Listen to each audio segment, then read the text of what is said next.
चाहे जितना दुख पड़े प्यारे, किसी से मत कहो, किसी से मत, चुपचाप मौन होके सह जाओ। तुम्हारा स्वामी विधान करके तुम्हें दुख भेजा है तो बहुत बड़ा उसमें कोई सुख है। वो मंगल भवन है, तुम्हारा मंगल होने नहीं दे सकता। दिखाई दे सकता है कि अब अमंगल हो गया हमारा, अमुक अमुक अमुक, कुछ नहीं। धैर्य पूर्वक अपने मार्ग में सीधे चलते रहो। उसका विधान आया है, वो दुखद हो या सुखद, सुखद है तो हर्षित मत हो, दुखद है तो शोकित मत हो, आगे बढ़ो। देखो ये अध्यात्म है, ये कमर कस लो कि इस जन्म में मुझे इस भव समुद्र से पार होना ही है। ये जो कमजोर दिल के होते हैं ना, अनुकूलता जहां मिली तो बोले जब से हमने भक्ति शुरू की सब काम चकाचक बन रहे। ये भक्ति का फल नहीं है, भूल मत करना। ये तुम्हारे सुकृत चल रहे हैं इसलिए है।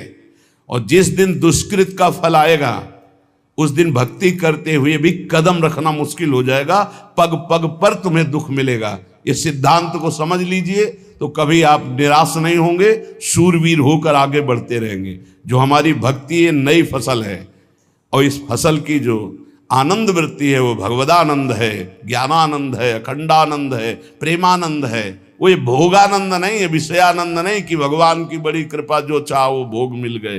ये सुकृतों के फल है। ये सुकृत और दुष्कृत दोनों को यही नष्ट कर दो और निकल चलो भगवान की परम धाम में, जहां नित्य सेवा सुख का आनंद सहचर्या ले रही है।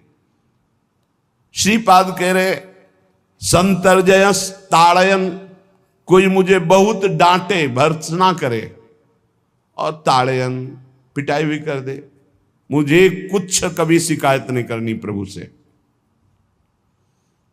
देख रहे हैं ना, वो उन्होंने विधान किया है ना कि इसको पीटो, तो हम चुपचाप पीट लेंगे, किसी से नहीं कहना। रहीमन मन की मन व्यथा रखिए मन में गोए, सुनिठ ले हैं लोग सब बांटने। इसीलिए असंगो हम, असंग किससे कहें अपने दुख सुख की बात। अपना दिल तो दिलवर को दे दिया, जो बीते सो दिल तो उनके पास है, वो तो जाने दुख सुख की बात, हम क्या जाने। हम तो बस आपके हैं। मौन, अपने विषय में न सुख की बात करे न दुख की, मौन। बात करे तो प्रभु की करे, नहीं तो मौन।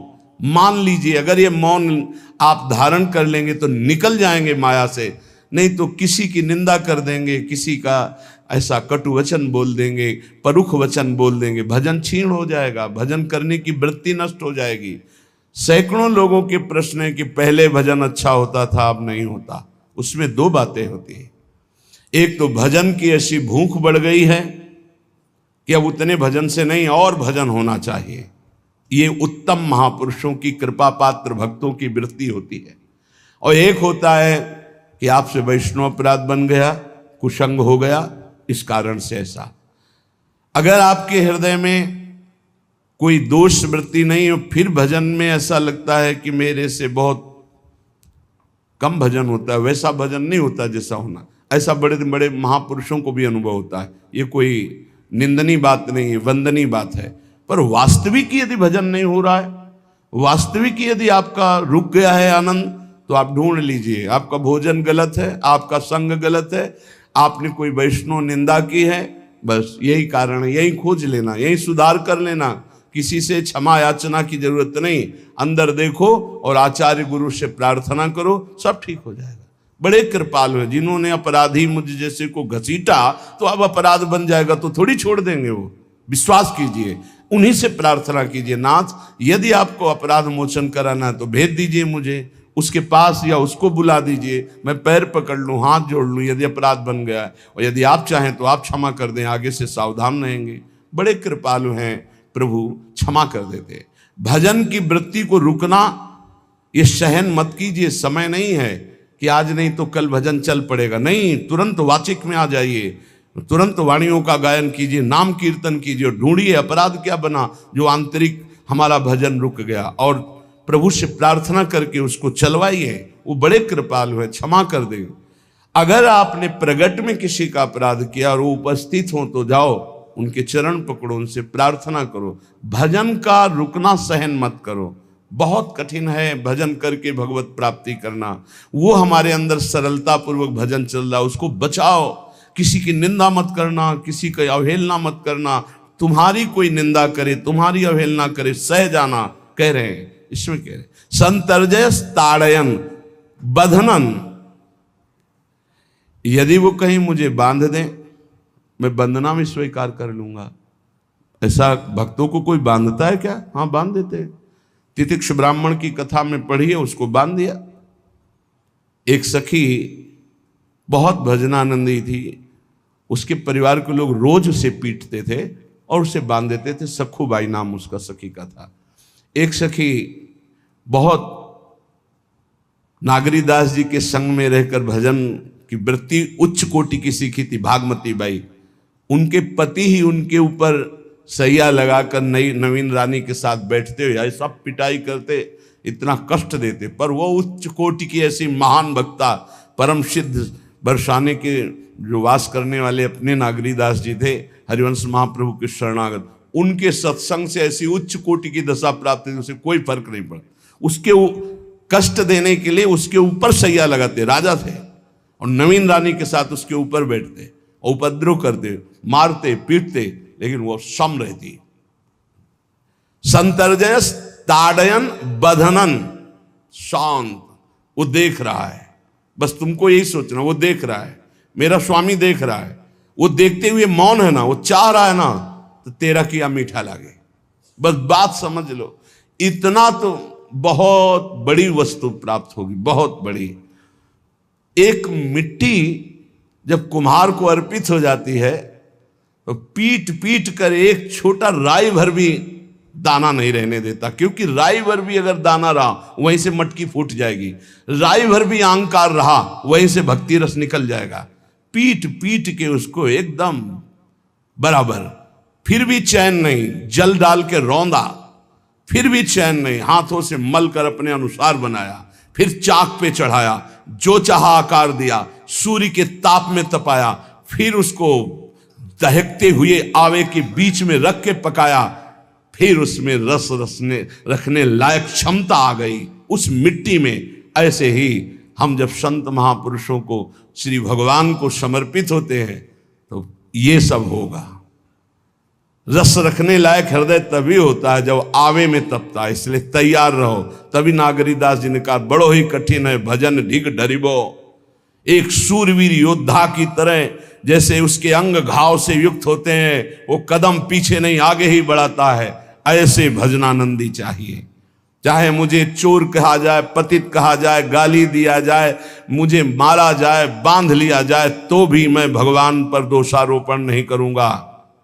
मैं यही निश्चय करूंगा, प्रभु मेरे देख रहे हैं, जोई जोई प्यारो करे सोई मोई भावे, उनका विधान परम मंगलमय है। अंतः क्लेश मतीव दुस्सह तरम प्राप्नोति नाना विधई। मुझे अंदर से भी बहुत पीड़ा दी जाए, काम पीड़ा, क्रोध पीड़ा, लोभ, बाहर से तो ये दिया जाए और अंदर से भी ये दिया जाए, तो भी हे प्रिया जो आपसे नहीं कहूंगा। प्रेम में कभी शिकवा शिकायत नहीं होती, ना इष्ट से, और अपने प्रीतम के विधान से दिए हुए कष्ट को हम दूसरे से कह दें, धिक्कार है हमारी प्रीति को। प्रीतम सहावे और मैं दूसरे से शिकायत करूं? नहीं, हर विधान आपका सहूं। ये प्रेम है मस्ती का, ये लज्जू पंजू ऐसे काम नहीं है इनके। ये तो देखते हैं पैर धर के, अगर गर्म लगा तो हटा लेंगे, मत रखना गर्म ही गर्म है। और छाती मजबूत करके कि आग पे चलूंगा, तो पैर रखोगे तो चंदन हो जाएगा आग में भी। पूरे जीवन की बात कह रहा हूं, पूरे जीवन की। सोचो उस समय जब 13 वर्ष की अवस्था है और घर से निकले थे, कोई साथी नहीं है, कोई समझाने वाला नहीं, और आज इतना जीवन हो गया इसी यार के सहारे हुआ है। इसी यार, ना 1 रुपया कभी था, न रहा है और न रहेगा। प्रेमानंद का 1 रुपया नहीं है, प्रेमानंद की 1 वस्तु नहीं, ना रहा ना रहेगा। हाँ, प्रेमानंद की सब वस्तुएं हैं, ना होते हुए भी पूरा विश्व मेरा। क्यों? प्रेमानंद भगवान का है, भगवदानंद को प्रेमानंद कहते। वही संपत्ति जीवन भर एक ही साथी रहा है, और हे नाथ ऐसी कृपा करना अब दूसरा साथी बने ना। अब आओ तो मृत्यु रूप में ही आओ, और किसी रूप में मत आना।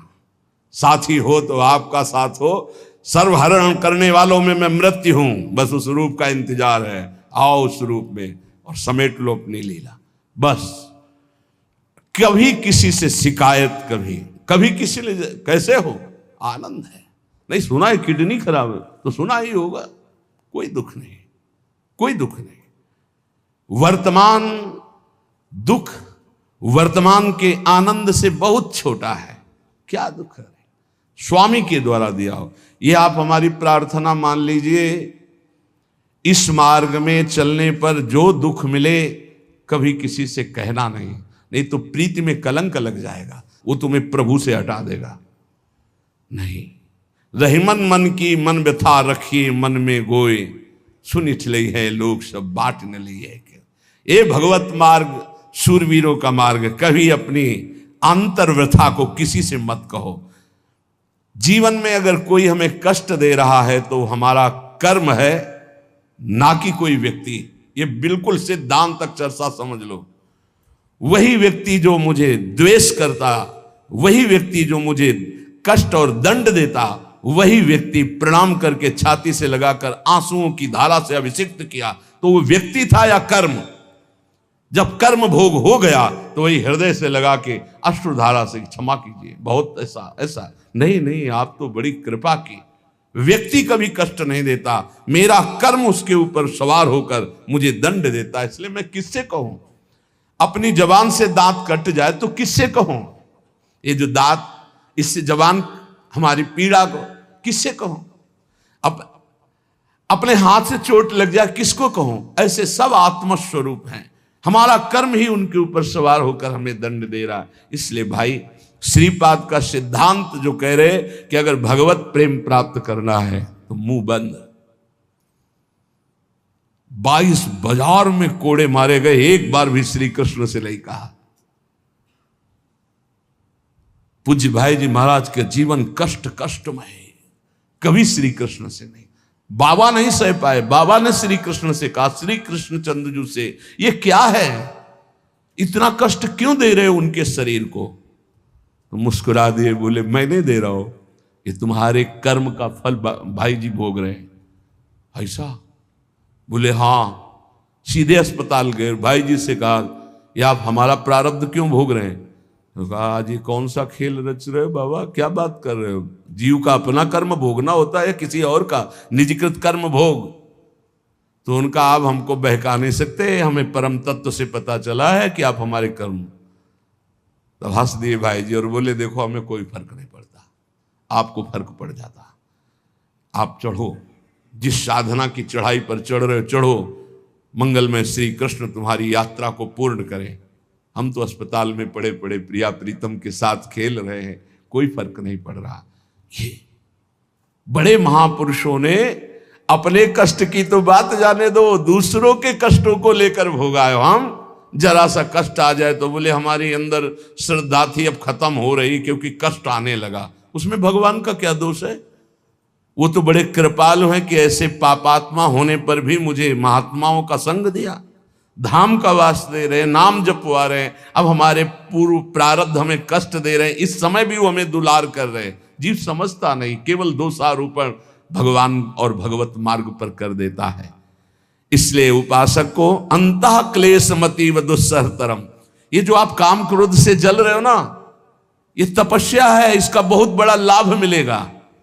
और अगर भोग रहे हो ना, गिर रहे हो, पतित हो रहे हो,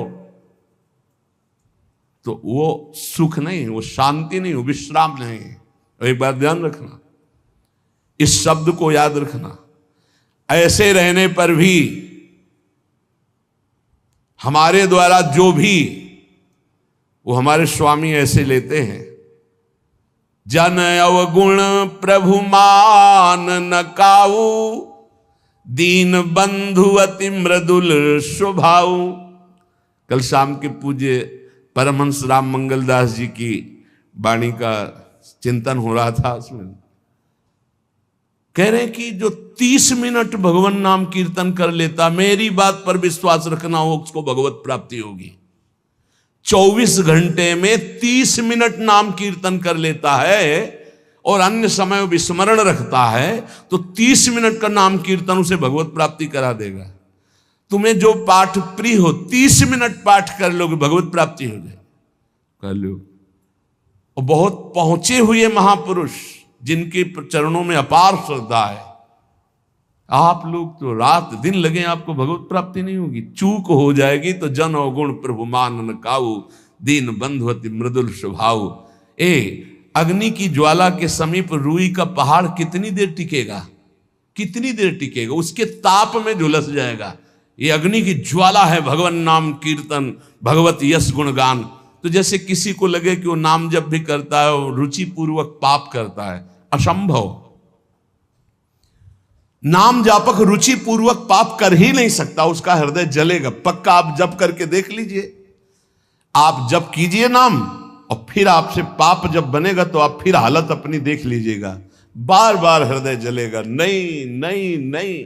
तो एक दिन वो नहीं सिद्ध हो जाएगा और आप निर्विकार हो जाएंगे।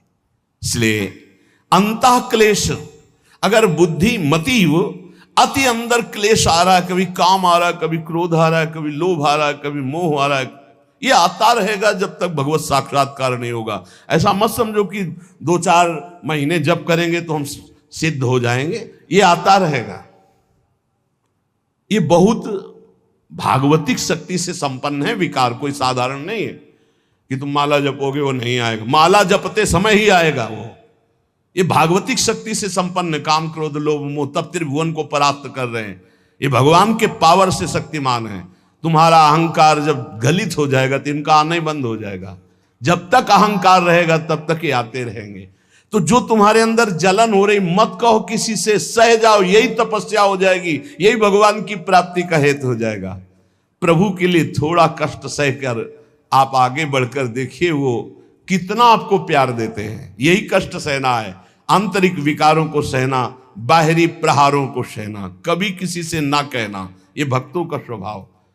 मौन, इसीलिए वाणी से मौन, कुछ ना बोलना। हमने एक संत भगवान को देखा, 22-23 वर्ष पहले वृंदावन में कच्चा मार्ग था, एक बोरा रखते थे, ऐसे पागलों जैसा भेष था। तो जब रात्रि के 11 बजे वापस यमुना किनारे से प्रसाद पाके यमुना किनारे गए, यमुना किनारे से जब लौटते थे तो उनको देखते थे अकेले वो बैठे रहते थे। उनकी मुद्रा देख के लगता था भगवदानंद में डूबे हुए हैं। नजदीक बैठे, बोरा उठाया, चल दिया। अमित पीछा छोड़ने वाले थे नहीं, पीछे तो उनका क्या बात है, क्यों पीछे हो। अब संत वेश हमारा भी तो मर्यादा से ही बोलेंगे, वो कुछ नहीं, केवल जानना चाहते हैं आपको। तो कालीदह की इधर एक तमाल का पेड़, जो श्वेत रंग का एक वृक्ष है, उसका मुझे नाम नहीं याद आ रहा, गूलर जैसा, और वो तमाल में लिपटा हो, अब भी है, दाहिनी तरफ है। ये जो खाली जगह पड़ी ऊंची, जो अपने दाहिनी तरफ बर्फ फैक्ट्री के आगे जाते हैं, उसी के नीचे बैठ गए। तो हमने पूछा, आपकी स्थिति देखकर मुझे लगता है आप हर समय भगवदानंद में डूबे रहते हैं। बोले जब लगता है तो प्रश्न क्यों करते हो। हम कहा आपकी वेशभूषा देखकर। तो बोले जगत से बचने के लिए ये वेशभूषा है। एक बोरा से जैसे कोई बीनने वाले होते हैं, कबाड़ बीनने वाले, ऐसे बोरा ऐसे रखे थे, गमछा लगाए हुए थे, पूरा शरीर खुला, कोई साधु का वेश नहीं, कोई चिन्ह नहीं, और उनकी स्थिति भगवदानंद में थी। तो उनका ये किसके उपदेश, किस मार्ग के उपदेश, किस इष्ट की आराधना से आपको ऐसी स्थिति प्राप्त हुई। बोले प्रथम पूज्य श्री स्वामी राम सुखदास जी महाराज का सत्संग हुआ, इष्ट देव श्री कृष्ण, इष्ट ग्रंथ गीता, उसी की कृपा से मुझे ऐसा, मैं भारत के हर तीर्थों में वास करता हूँ, भ्रमण करता हूँ, असंग रहता हूँ, और यही वेशभूषा रहती है बड़ा अंदर से। तो भोजन प्रारब्धवशात जो सामने आ जाता है उसे पा लेता हूँ, नहीं आता भूखा रहता हूँ। तो कहा अगर हम मधुकरी ले आवें कभी आप जिससे तो पालेंगे, बोले दे देंगे तो पालेंगे। दूसरे दिन मधुकरी लेकर तो रोज हमारी उनके चरणों में श्रद्धा, क्योंकि उनका रहना और चिंतन दोनों रहनी और चिंतन बड़ी प्रशंसनीय। जो वीतराग परमहंस हो गया अक्षर सा वैसे, कुछ पास नहीं, केवल बोरा, वो नाटक के लिए बोरा कि कोई समझे कबाड़ बिनने वाला, और एक गमछा ऐसे रंग बिरंगा, बस कुछ नहीं, कोई भागवतिक चिन्ह नहीं।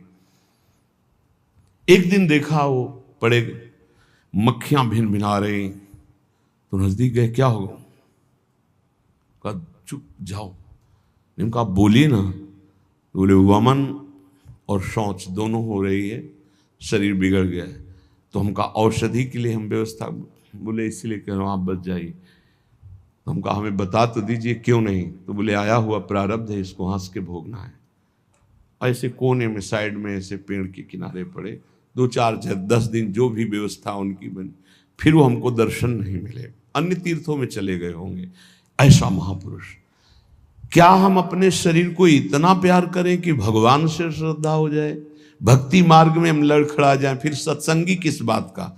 ये पक्का समझ लीजिए, ये जो भगवत मार्ग है ये शूरवीरता का मार्ग है, सहन करने का मार्ग है। जितने भी महापुरुषों के चरित्र हैं आप पढ़ करके देख लीजिए, भगवान के चरित्र से भी ज्यादा लाभ भक्त चरित्र सुनने से इसलिए होता है कि हमको लगता है कि हमारे जैसा जन्म लेकर इतना कष्ट सहकर इस ऊंचाई पर पहुंचे, ये बड़ी बात है कि वो जीवत्व से हमारी तरह पैदा होकर ईश्वत्व को जाता है। इसलिए भक्त चरित्र में विशेष बल हमको प्राप्त होता है। क्या क्या कष्ट सहते, और आप खुद देख लीजिए, आपको जितना कष्ट है उससे बड़ा सुख है कि नहीं, अंदर देख लीजिएगा तो इसी से अनुमान लगा लीजिए, जितना बड़ा कष्ट उससे कई गुना बड़ा सुख भगवान देते हैं, तभी वो उनका यश गाते रहते हैं। ऐसे थोड़ी होता है कि हमारे भगवान का हम भजन करते, हमारे साथ न्याय नहीं हुआ। न्याय तो सही बात नहीं हुआ, नहीं तो तुम्हारी दुर्गति हो जाती है। सही बात में उन्होंने न्याय नहीं किया, पक्षपात किया है तुम्हारा। अगर वो सही न्याय करते तो ईमानदारी से कहते हैं, केवल नरक के कीड़ा ही बनना पड़ता और कुछ नहीं है। खूब देख लो, डबल चेहरा होता है, एक सामने का चेहरा देख रहे हो और एक एकांत का चेहरा होता है, डबल चेहरा होता है। और भगवान डबल रखो चाहे तिबल, सब देखते हैं।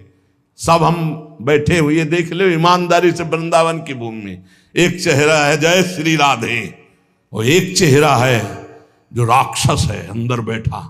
देख लो, अंदर देख लो, बिल्कुल इस समय सीसी कैमरे में हो, अंदर देख लो, एक राक्षस बैठा है, और उस राक्षस ने जो जो करवाया आप लिखो रजिस्टर में, तुम्हें याद है जितना, और इसके बाद आप न्यायाधीश बनो, फिर आपकी क्या दुर्गति होती उसका।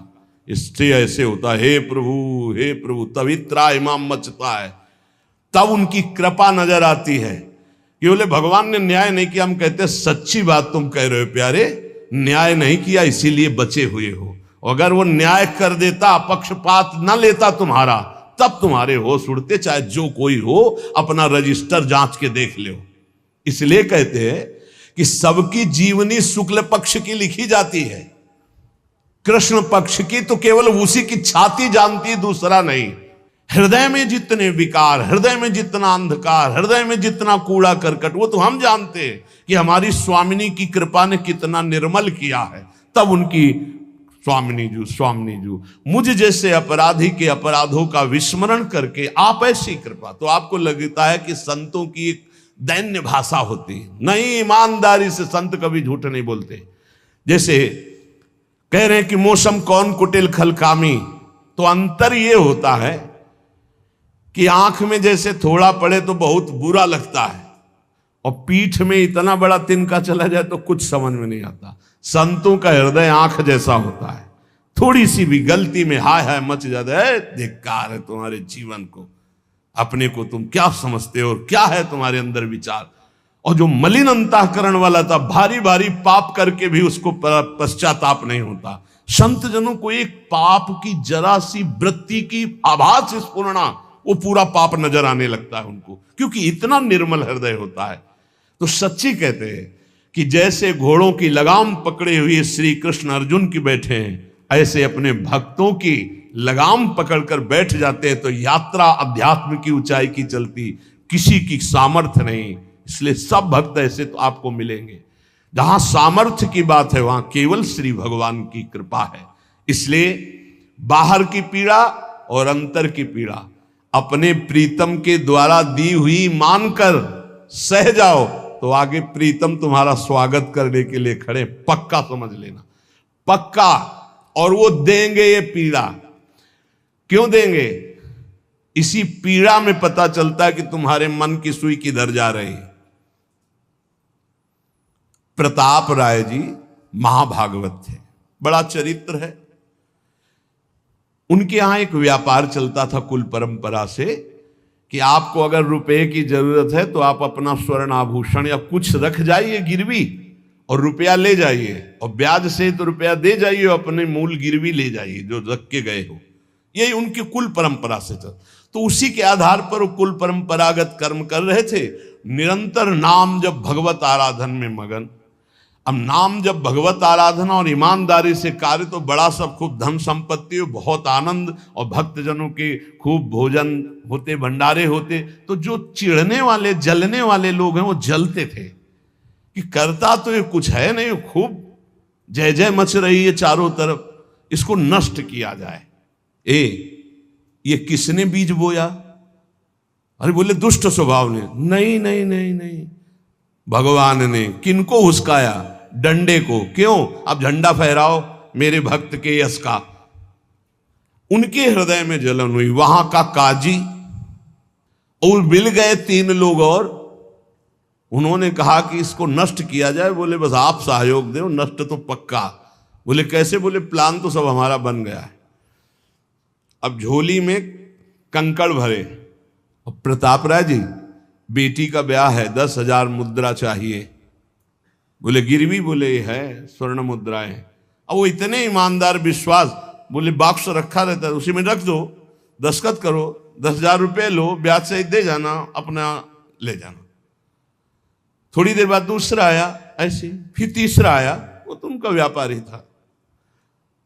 5 दिन बाद वापस आया और काम बन गया, ब्याज सहित ये रुपये लो, हमारा आभूषण वापस करो। बोले जहां रख गए थे वैसे उठा लो।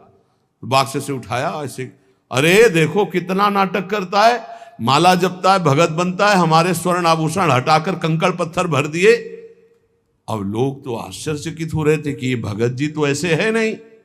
इतने में दूसरा आया, उसने भी वही नाटक शुरू। तीसरा आया, उस अब तो पक्का हो गया कि पाखंड करता है। लोगों की श्रद्धा को कपूर कहा गया है। कपूर ऐसे बाहर रखो ना तो उड़ जाता है ना, ऐसे ही श्रद्धा है। अगर उसको आप मजबूती, विश्वास की मजबूती में नहीं रखोगे तो श्रद्धा उड़ जाएगी। अब तो सब कहने लगे कि प्रताप राय तो बहुत ही पाखंडी निकला। अब हाहाकार मच गया। इसके बाद काजी, वो तो सब मिले हुए थे, काजी ने बादशाह के सामने बात पेश की। काजी के इशारे से बादशाह ने हुक्म दिया इनको बंदी बना लिया जाए, सारी संपत्ति जब्त कर ली जाए। अब राज सैनिक बंदी बना लिए प्रताप राय जी को, सारी संपत्ति जब्त होने लगी। तो उन्होंने अपनी पत्नी से इशारे से कहा ठाकुर जी लो और भाग जाओ अपने मायके, ठाकुर जी को बचाओ। ऐसी स्थिति में याद क्या है? ठाकुर जी को बचाओ, उनका भोग राग चलता रहेगा, हम तो जेल में कष्ट भोग लेंगे। ऐसा ही हुआ। वो पीछे की खिड़की से अपने ठाकुर जी को लेके सब तहस नहस हो गया। म्लेच्छ सेना साहब नष्ट भ्रष्ट कर दिया, बंदी बनाया, उनको ले गए, जेल में डाल दिया। कुछ लोगों ने कहा कि महाराज अभी ठाकुर जी अष्ट धातु के हैं, बहुत महंगे हैं, उनकी पत्नी इसीलिए लेके भाग गई है। मायके से पत्नी को भी बंदी बनाया, ठाकुर जी को भी संपत्ति के रूप में जब्त किया, और जहां संपत्ति थी वहां गोदाम में ठाकुर जी को ऐसे जैसे संपत्ति डाल दी वैसे डाल दी।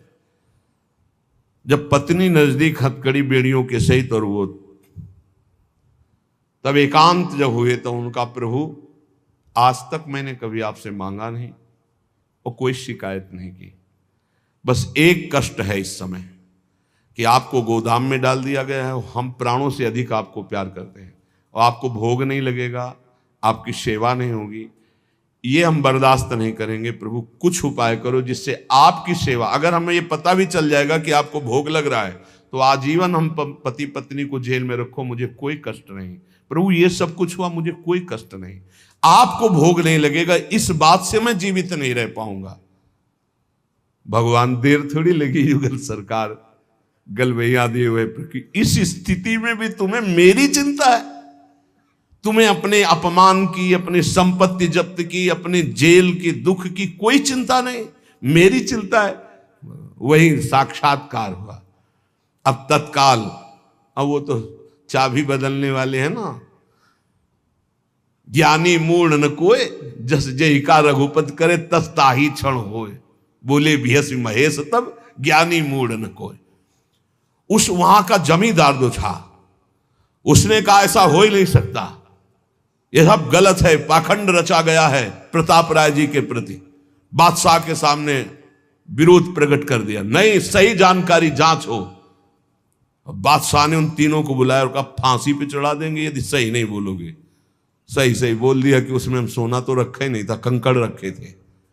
काजी की ये सब बात थी। काजी को दंड दिया गया, तीनों को बंदी बना लिया गया। प्रताप राय जी को पूरा नुकसान सहित सब अर्थ दिया गया और बड़ा सम्मान किया गया। फिर जीवन, ये घटनाएं भक्तों के जीवन में आती है किस लिए? भगवत साक्षात्कार कराने। भगवत साक्षात्कार जेल में प्रताप राय और उनकी पत्नी को हुआ। इसलिए उपासक को कितनी भी परिस्थिति कष्ट की आवे, वो तुम्हारे आनंद का वर्धन करने वाले बनेगी, विश्वास रख लीजिए। बस किसी से सहयोग मत मांगना और किसी को अपनी बात मत कहना। प्रताप राय जी ने किसी से भी नहीं कहा, कुछ भी नहीं बोले, केवल प्रभु से कहा कि आपकी सेवा अगर हमको कान में सुनने को मिल जाएगी कि आपका भोग लग रहा है तो मुझे कोई कष्ट नहीं होगा, लेकिन ये मैं नहीं सह पाऊंगा कि आप गोदाम में ऐसे, क्योंकि मैं जीवन भर आपको दुलार करता रहा हूं प्रभु। अब